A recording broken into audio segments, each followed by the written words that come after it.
Hey everyone, welcome back to Podcast and Chill. I'm Gwen, your walking encyclopedia. And I'm Leo. Dude, seriously? We literally just started. My bad. I'm a bit sleepy right now. I had a hard time falling asleep last night. Oh, what kept you up? It was one of those nights where your brain just wouldn't shut up. What was it yapping about?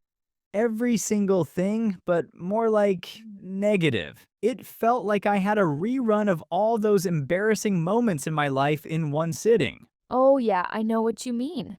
Been there, done that. And the weird thing is, inside my head it felt like chaos, though my room was completely peaceful. Well, maybe that's because it's not really about your room, but about what's happening up in your head. What do you mean? I mean, usually it's what's going on inside our heads that controls how we feel and act, not what's happening around us. So you're saying a peaceful place doesn't matter if my mind is messy? Or flip that around. If your mind is at peace, you could likely relax even in the middle of a wild Black Friday crowd at Walmart. That's actually pretty wild. So, in other words, we become what we think about? That's right. And that's exactly what we're talking about today. Sweet, I'm pumped. Let's get started. But before we dig into it, guys, don't forget we'll break down some cool and useful vocab later. We also have this awesome PDF with all the words and practice exercises. You definitely don't want to miss that. All right, let's jump in. So I guess this whole mental chaos thing is actually pretty common, huh? Like, even someone put together like you has to deal with it sometimes. Oh, absolutely. It's super common. A friend of mine described it perfectly. What did she say? She said it's like her brain turns into this nonstop Spotify playlist that you just can't turn off. Honestly, that doesn't sound that bad. Yeah, except it's the free version with ads. Oh, then no thanks. That's brutal. And it gets worse. What? It's always playing the absolute worst tracks. What kinds of songs are we talking about? Like, it just keeps replaying the sounds of your mistakes and your fears. Mine would definitely be stuck on You're Not Good Enough, probably the deluxe extended version. And I bet for a lot of our listeners, their most played song is Your English Needs a Lot of Work. Tell me about it. I have this friend who's been learning English for years. You mean Thomas? Yes, he's always like, I'm just not a language person. Really? Yeah, especially when she sees her classmates picking it up way faster than her. Ugh, the comparison trap gets us every time. And now he's totally convinced she'll never be fluent. How awful. His brain just keeps playing that same depressing story over and over. That's such a classic pattern. It's like a million thoughts just explode in our heads all at once, and we get completely overwhelmed. For me, it's like having 50 browser tabs open in my head at the same time. Yes, and one of them is always the unread messages tab, making you feel guilty for not replying to people. Then there's the cringe memories tab, replaying that one stupid thing you said in high school. Don't forget the Am I good enough tab, constantly whispering that you're not smart enough, not talented enough, not whatever enough. Why does our brain love holding on to all that crap? It's like a highlight reel of every embarrassing moment I've ever had. What's even crazier is that playlist keeps running no matter where you are, whether everything around you is total chaos or dead silent. If this mental chaos were an Olympic sport, I'd definitely win gold. It's so exhausting. You can be having this amazing day, but then one tiny thing goes wrong and suddenly all those tabs start blasting at once. And there goes my perfect day. But the thing is, while many people think that what happens to them controls how they feel, that's not actually true. So what does? It's our thoughts that drive our emotions and our actions. Really, our whole life. So you're saying it's not what happens to us, but how we think about what happens. Take Thomas, for example. It's not that he's actually bad at it, it's the thoughts he keeps repeating that make him act like he's bad at it, That makes sense. He hasn't been practicing English much lately. I think that mindset is definitely part of the problem. right? And then not practicing makes him worse, which just confirms all those negative thoughts he already had. Yikes. I thought my cooking skills were depressing, but that cycle sounds even worse. Well, I might not be able to help with the cooking, but I do have an idea for breaking that mental loop. Oh yeah? Lay it on me. There's this quote from Marcus Aurelius that I love. Marcus who? Sorry, my education clearly has some gaps. Marcus Aurelius. He was a Roman emperor and a philosopher. A pretty badass combo, right? Okay, new knowledge unlocked. So what did this Roman emperor philosopher guy say? He said, and I quote, "You have power over your mind, not outside events. Realize this, and you will find strength." So basically, he's telling us to focus on controlling our minds instead of trying to control everything around us. Exactly. That seems way harder than controlling the weather, though. Actually, it's easier. You can't stop the rain, but you can decide whether it ruins your mood or not. So, like, Thomas can't control how fast other people learn English, but he can choose whether to let that motivate or crush him. Now you're getting it. The moment you realize your thoughts are creating your experience, everything starts to shift. Okay, but how do you actually control thoughts that feel completely automatic? Great question. And honestly, it's not about flipping some magic switch. So, no quick solution. I wish. But no, it takes time. First, you need to notice your thought patterns, then slowly learn to guide them in a better way. So, what do we do? We need to be smart about our environment. Wait, didn't you say our mind controls our environment, not the other way around? I did, but this doesn't go against that idea. Okay, now you sound like a philosopher, which means I'm confused. Haha, sorry. Let me explain more simply. I'm all ears. The idea is that we have to choose the best environment that helps our minds do well. That's the real control.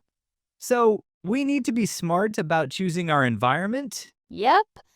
Remember when you used to struggle writing essays at home?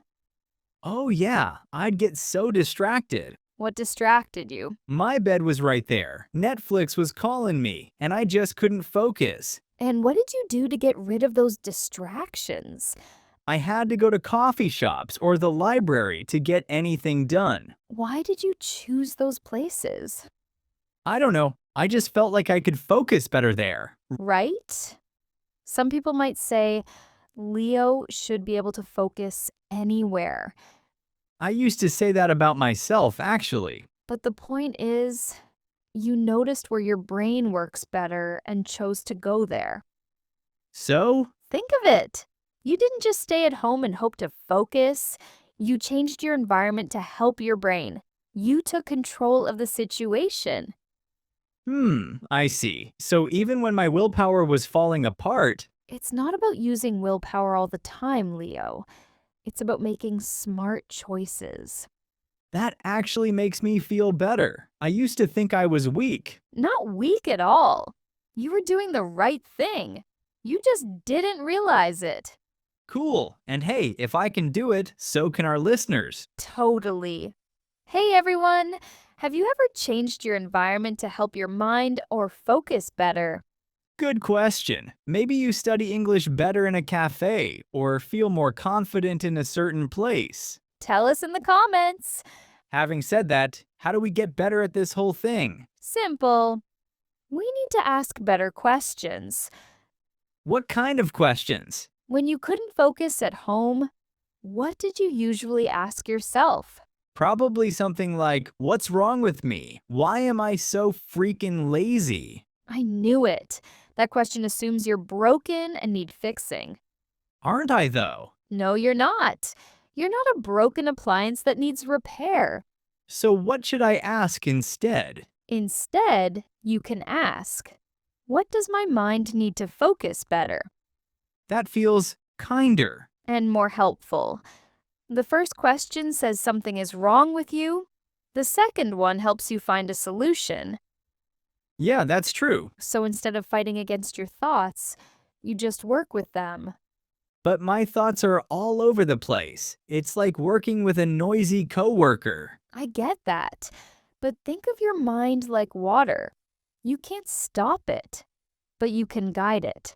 How do we guide it? First, understand this.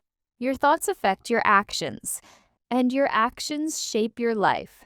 Can you give me an example? Sure. Let's talk about discipline. I go first. I'm terrible at it. So are lots of people. They think discipline means doing things you hate. Doesn't it? Nope. Real discipline is when your thoughts and actions work together, like in harmony. What do you mean by harmony? For example, if you want to exercise in the morning, instead of thinking, ugh, I hate this, try thinking, this is how I care for myself. So, I change how I see the action? Correct. When your thoughts and actions match, it feels easier, not forced. Sounds simple, but I'm not sure I can do it. Why not? Because I'm just not a disciplined person. Why do you think so? Well, you see, I can't do everything perfectly like I want to. I guess I'm not disciplined enough. Discipline isn't about being perfect. It's about how you talk to yourself. That's where confidence starts too. Really? Really. If you tell yourself, mistakes help me learn, instead of, I'm so stupid, you'll feel totally different, even in the same situation. Ah, I get it now. When you and your mind become a team, things change. Success becomes inevitable. So, will I become a billionaire? Haha, no promises. But you'll feel stronger and more in control of your life. Well, that kind of success isn't bad either. Plus, now I know I'm not broken. I'm just using the wrong approach to life. You're definitely not broken. You're just human with a mind that flows like water, Yeah, and the cool thing is, we can learn to direct that flow. right?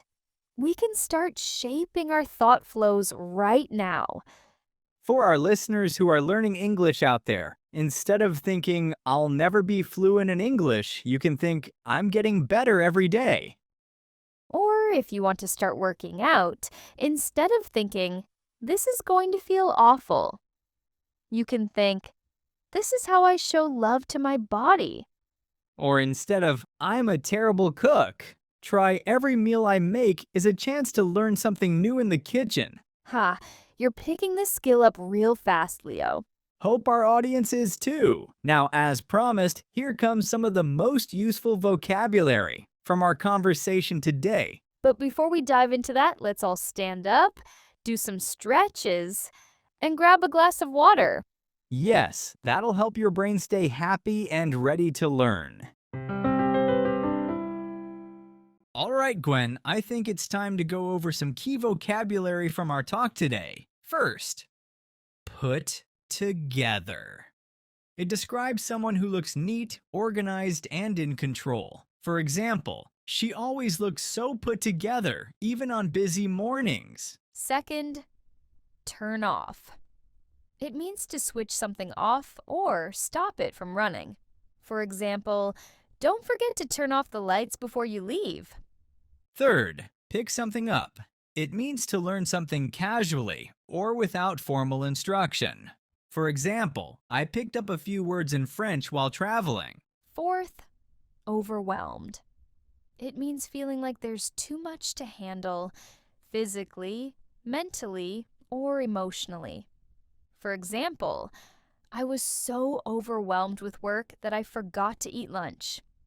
Fifth, focus on something or someone. It means to pay close attention or give full effort to one thing. For example, I need to focus on this report, so I'm turning off my phone. Sixth, go against something or someone. It means to oppose or disagree with an idea, rule, or person.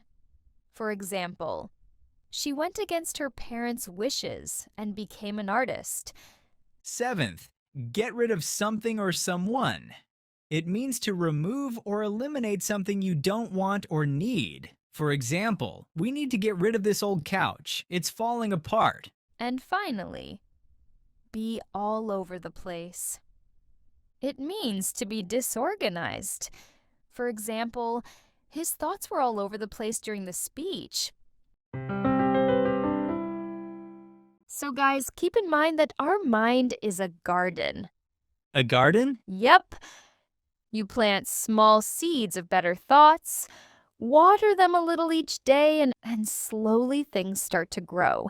That's such a beautiful way to think about it. I know. So, if someone is stuck with the mental playlist where some terrible tracks keep on repeat, They can slowly start adding better songs to the mix. Gwen is right, guys. You don't have to delete the whole playlist at once. Just start including some tracks that actually make you feel good.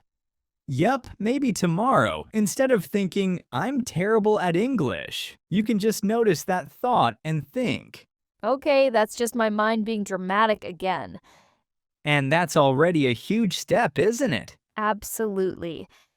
Because once you realize you're not your thoughts, but the one observing them, everything changes. I love that. So, for everyone listening, remember that. While your thoughts are powerful, you're even more powerful than your thoughts. And be patient with yourself. Change takes time, but it's so worth it.